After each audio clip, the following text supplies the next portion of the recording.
इसकी बीवी हमेशा दूसरे मर्दों की तरफ फ़ोन करती थी।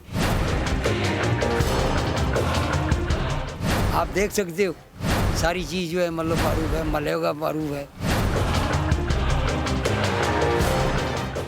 कराची में आईजी पुलिस की जानिब से दिया जाने वाला ये बयान कि शहरी अफवाहों पर कान ना धरें और इस शहर को अमन का गहवारा बनाने के लिए हुकूमत का साथ दें, अपनी जगह बिल्कुल दुरुस्त है। बेशक अफवाहें फैलाना बहुत बड़ा जुर्म है और मौजूदा हालात में किसी तरह की भी ख़तरनाक अफवाह फैलाकर अमन व अमान की सूरत हाल को मज़ीद ख़राब किया जा सकता है। मगर इस बात से भी इनकार मुमकिन नहीं कि बच्चों के अगवा और उन पर तशद्दुद का सिलसिला न सिर्फ हमारे मुल्क बल्कि पूरे साउथ एशिया तक फैला हुआ है। इसमें जहां गुर्बत, पसमानदगी और बढ़ती हुई आबादी का हाथ है, वहां बच्चों के वालिदैन की लापरवाही भी शामिल है, जो उन्हें छोटी उम्र में अपने घर से बाहर भेज देते हैं या तालीमी इदारों में आते जाते हुए उनका पूरा ख्याल नहीं रखते। हम जब तक अपने बच्चों का खुद ख्याल नहीं रखेंगे, उनके साथ पेश आने वाले नाखुशगवार वाक़यात से अपने आप को नहीं बचा सकते।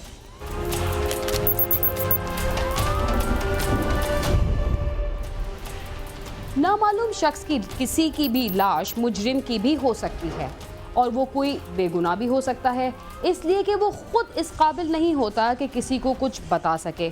कराची के इलाके औरंगी टाउन से भी कुछ अरसा कबल मिलने वाली लाश एक मुअम्मा बन चुकी है। इसकी वजह यह है कि पुलिस ने मकतूल को डकैत करार दे दिया, मगर उसके अहले खाना कुछ और ही कह रहे हैं।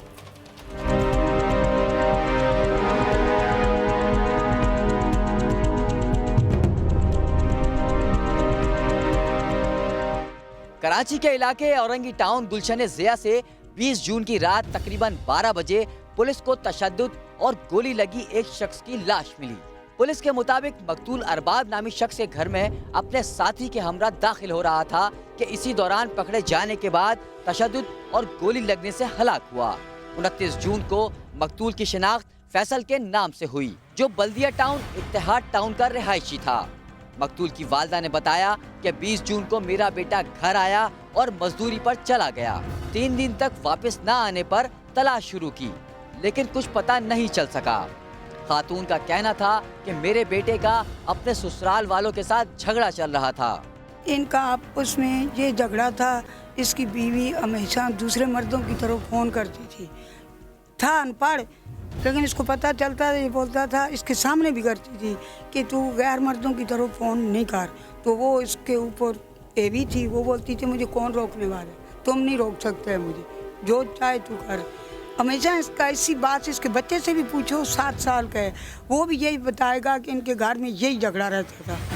मकतूल की वालदा ने बताया कि 29 जून को जब मेरे बेटे की लाश घर पहुंची तो उसके जिस्म पर तशद्दुद के निशानात मौजूद थे।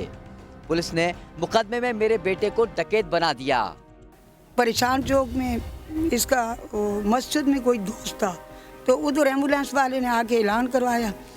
तो फैसल नाम है, बाप का नाम रफ़ीक है, तो लाश है मेरे पास, कोई उसका वाली वारिस है तो वो आके ले जाए। उधर फिर सरद खाने गए एम्बुलेंस में उसके साथ, तो उधर फिर बाप भी चला गया। मुझे देखा तो मेरा लड़का था बड़ा मरा हुआ। जब लाश लेने गए तो जिस दिन हमको पता चला तो थाने वालों ने इनको बोला दूसरा डकैत किधर है, उसको भी लेकर आओ।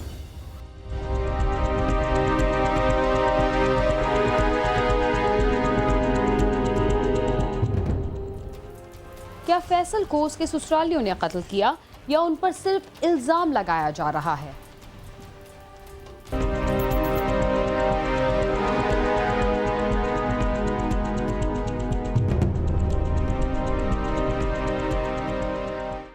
मकतूल के वालिद का कहना है कि उनके बेटे को ससुराल वालों ने कत्ल करवाया है। मसला सारा यही है कि उसके ससुर ने, उसके सालों ने और बीवी ने और मुर्गी वाला, ये उसने मरवाया। ये सब मिली भगत करके इन लोगों ने मरवा दिया पकड़। आप देख सकते हो सारी चीज़ जो है मतलब प्रूफ है, मल्ले का प्रूफ है, मिल का प्रूफ है।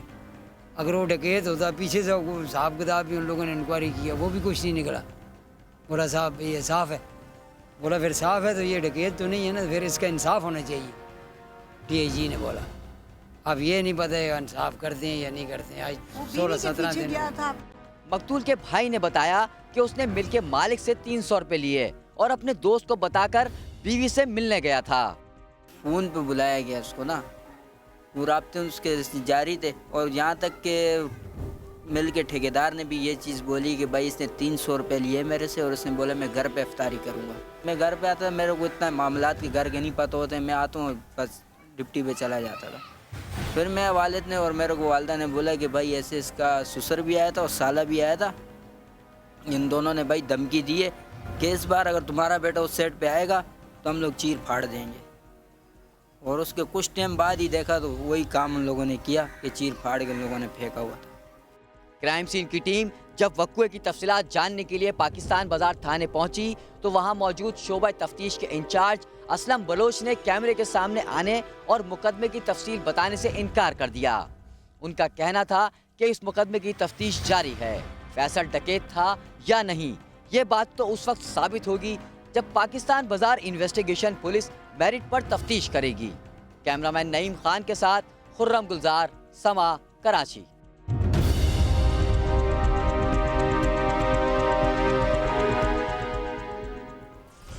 जवान औलाद की शादी तय करते हुए वालिदैन को उनकी रजामंदी भी मालूम कर लेनी चाहिए, इसलिए कि लड़का हो या लड़की, शादी के वक्त तो उनके वालिदैन हाँ में हाँ मिला देते हैं, मगर बाद में यही रिश्ते उनके लिए मुसीबत का बायस बन जाते हैं। लाहौर में मस्कत पलट नौजवान के अंधे कत्ल का मुअम्मा हल हो गया। आइए देखते हैं उसका कातिल कौन था।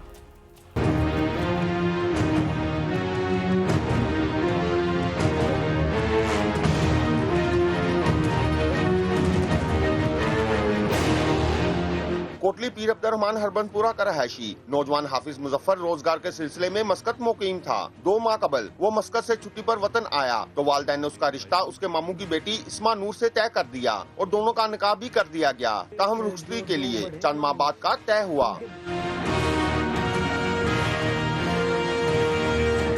निकाह के 1 माह बाद ही एक रोज हाफिज मुजफ्फर घर से निकला और फिर उसकी लाश करीब ही खाली प्लाट से मिल गई, जिसके साथ में गोली लगी हुई थी। पुलिस ने नामालूम अफराद के खिलाफ मुकदमा दर्ज करके तफ्तीश शुरू कर दी। पुलिस ने हाफिज मुजफ्फर और उसकी मनकूहा के मोबाइल फोन का रिकॉर्ड निकलवाया, जिससे चंद ऐसे नंबर ट्रेस हुए जो दोनों के मोबाइल रिकॉर्ड में थे। पुलिस ने इन नंबर्स की मदद से 3 नौजवानों को गिरफ्तार किया, जिन्होंने हाफिज मुजफ्फर के कत्ल का इतराफ कर लिया।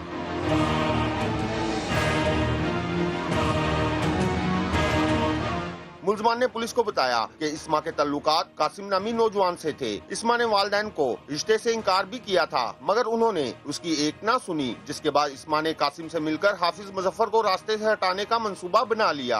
कासिम का जो लड़का फोत हुआ है, इसके जिसके साथ मंगनी हुई थी या निकाह हुआ था, जो भी उस लड़की के साथ रिलेशन था, तो इसने मैं बोला कि उसे समझाना है कि उस लड़की से दूर हो जाए, उसके मोहल्ले में जाना है। ये पहले 2-3 दफ़ा उसके मोहल्ले में गया। लड़की ने सारी उसको घर का एड्रेस, गली नंबर, उसकी तस्वीर जो व्हाट्सएप से उसने सेंड की उसने तस्वीर भी निकाल के देखी है, उसका घर का एड्रेस सब उसने देखा है। 2-3 दफ़ा ये पहले उसके मोहल्ले में गया, ठीक है। उसके बाद हमें लेके गया कि हमने समझाने जाना है। इसके बाद रिवॉल्वर था कासिम के पास, बाइक पे मैं बैठा हुआ था, 2 बाइकें थी, एक बाइक पे ये दोनों थे, ये पीछे खड़े थे, हम दोनों आगे थे। मुलजमान का कहना है कि उन्होंने हाफिज मुजफ्फर से फोन पर राब्ता करके जरूरी काम के लिए मिलने के लिए कहा और फिर उसे मोटरसाइकिल पर बिठाकर साथ ले गए और कत्ल करके फेंक दिया। उसने कहा था कि हमने वो लड़के को समझाने जाना है, ठीक है, तो आप हमारे साथ चलो। हमने उसको कहा हम आगे नहीं जाएंगे। कहता यार प्लीज़ आप हमारे साथ चलो। हमने कहा यार फिर हमने नहीं जाना है। कहता यार आप आओ हमारे साथ, हम पीछे हमने से कहा हम पीछे खड़े होंगे। कहता ठीक है। तो हम 2-3 गली पीछे खड़े हो गए, ठीक है। तो वो ये और वो कासिम गए हैं, ये बाइक चला रहा था, कासिम पीछे बैठा हुआ था। तो आगे जाके कासिम ने फायर किया। जब वो आया फिर हम चले गए। इसने लड़के से बातचीत की है थोड़ी सी कि मैंने बाइट जाना है, मुझे बाइट के वीज़े के बारे में बताओ, मैं स्टडी कर रहा हूँ। तो उसने कहा भाई आपको किसने भेजा है? इसने कहा कासिम ने कि मुझे अली भाई ने भेजा है। उसने कहा आप अली भाई को मेरा नंबर दे देना, ठीक है, अली भाई मुझे कॉल करें तो उसके बाद मैं अली भाई को बता दूंगा। उसने कहा मेरा नंबर मोबाइल पे लिख लो। कासिम ने बोला हमारे पास मोबाइल नहीं है। उसने दुकान से पेन पकड़ा, नंबर लिख के कासिम को पकड़ाया, ठीक है। उसके बाद बाइक स्टार्ट की, हम जाने लगे। कासिम ने उस टाइम 2 फायर किए, एक उसके दिमाग में लगा था तो दूसरा पता नहीं कहाँ लगा। पुलिस हुकाम का कहना है कि मरकजी मुलजम कासिम मफरूर है, जबकि लड़की इस्मा ने जमानत कबल गिरफ्तारी करवा ली है। मुलजम कासिम की गिरफ्तारी के लिए छापे मारे जा रहे हैं, जबकि गिरफ्तार मुलजमान से तफ्तीश जारी है। कैमरामैन मोहसन इकबाल के साथ आमिर शहजाद, समा, लाहौर।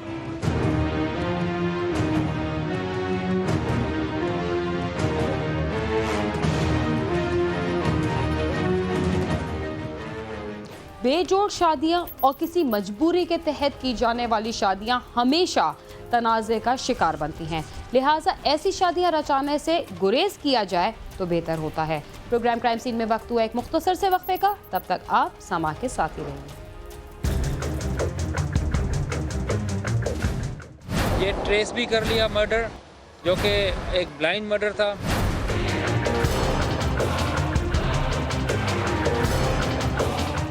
लेकिन डॉक्टर साहब की हिस्ट्री तो नहीं है भत्ता देने की, वो तो उनकी फैमिली बता सकती है।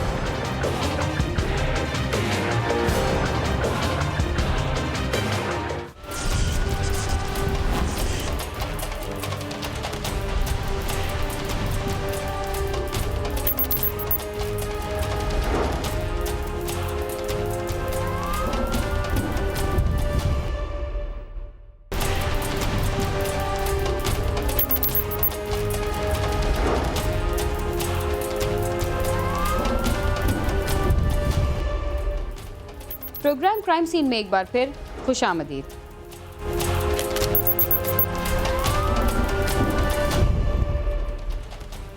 भत्ताखोरों ने कराची में जिन बड़ी बड़ी शख्सियतों को चुन चुन कर कत्ल किया, उनकी कमी शायद पूरी जिंदगी महसूस की जाएगी, मगर ये सिलसिला अब भी जारी है। इस शहर के इलाके पाक कॉलोनी में कुछ रोज कबल क्लिनिक में घुसकर एक डॉक्टर को कत्ल कर दिया गया। देखते हैं कि इस कत्ल की क्या वजूहात थी और कातिल कौन था।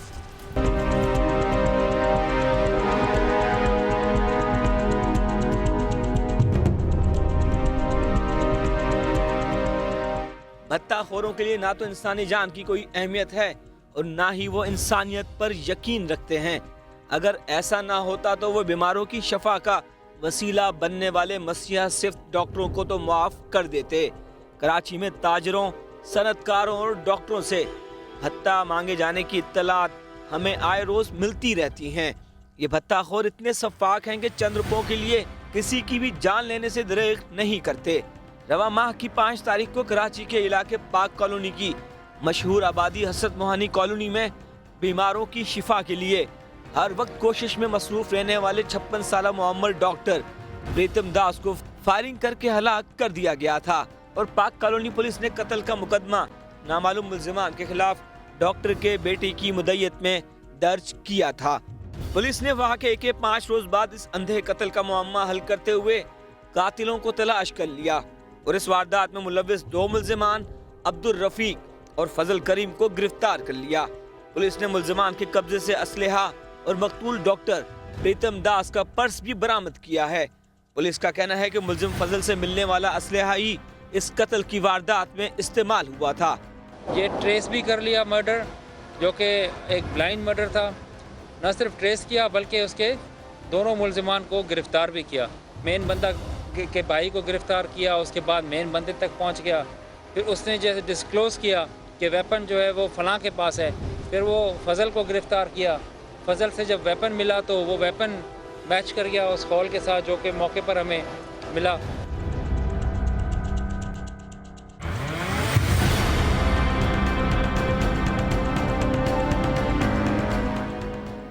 आखिर क्या वजह थी जिस पर लोगों का इलाज करने वाले डॉक्टर को बेदर्दी से कत्ल कर दिया गया?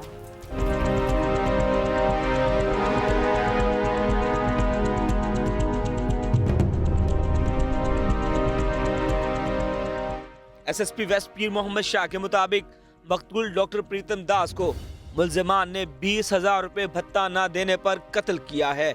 मकतूल डॉक्टर 9 साल से उसी इलाके में क्लिनिक चला रहा था और बदनसीब मुल्जिम का खानदान भी उसी मसीहा से इलाज करवाया करता था। लेकिन डॉक्टर साहब की हिस्ट्री तो नहीं है भत्ता देने की, वो तो उनकी फैमिली बता सकती है।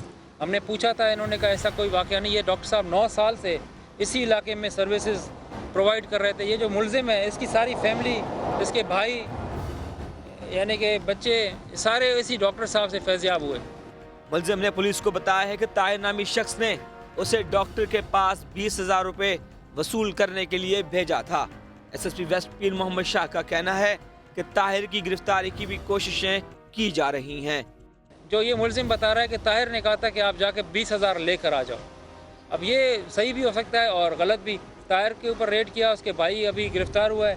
ताहिर जब गिरफ्तार होगा तो सामने पता लगेगा कि आया उसने ये काम करने के लिए इसको भेजा था या ये डकैती की नीयत से किया था। तो इन एनी केस ये मुलजिम जो हैं वो गिरफ्तार हुए और ताहिर के पीछे हमारी कोशिश जारी है। पुलिस के मुताबिक मुलजिमान नशे के आदी हैं और इस वारदात के लिए उन्हें असलहा भी ताहिर ने ही फराहम किया था। ये खुद भी हेरोइनी है, यानी घरों से निकले हुए हैं। इसकी फैमिली, इसकी वालदा, इसके भाई, ये सब इन दोनों के, और इसकी बीवियां, इसकी 2 शादियां हैं। तो ये एडिक्ट्स हैं, ये काम यही करते हैं कि सारा दिन वो इस चक्कर में होते हैं कि कोई 1000-1500 रुपये उनको मिल जाएं ताकि वो दिन की दिहाड़ी उनकी लग जाए। तो 1000 के चक्कर में इनके लिए बंदा मारना, तो ये इनके लिए कोई रिमोर्स भी नहीं है, इनको कोई मलाल भी नहीं है। इनके लिए फिर यही है कि कल के लिए फिर 1000 रुपये चाहिए इनको ताकि ये इनको पाउडर मिल सके।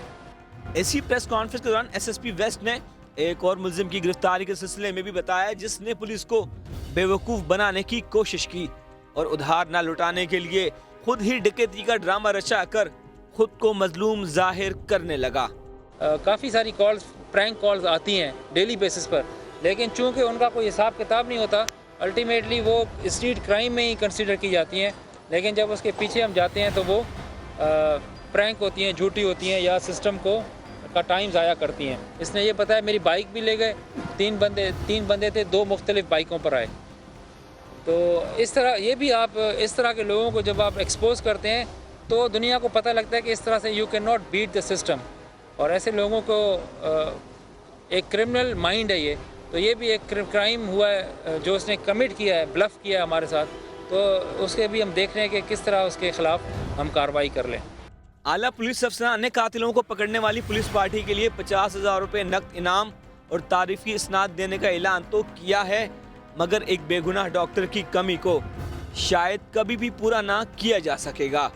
कैमरामैन राशिद इशरत के साथ सालिक शाह, समा, कराची।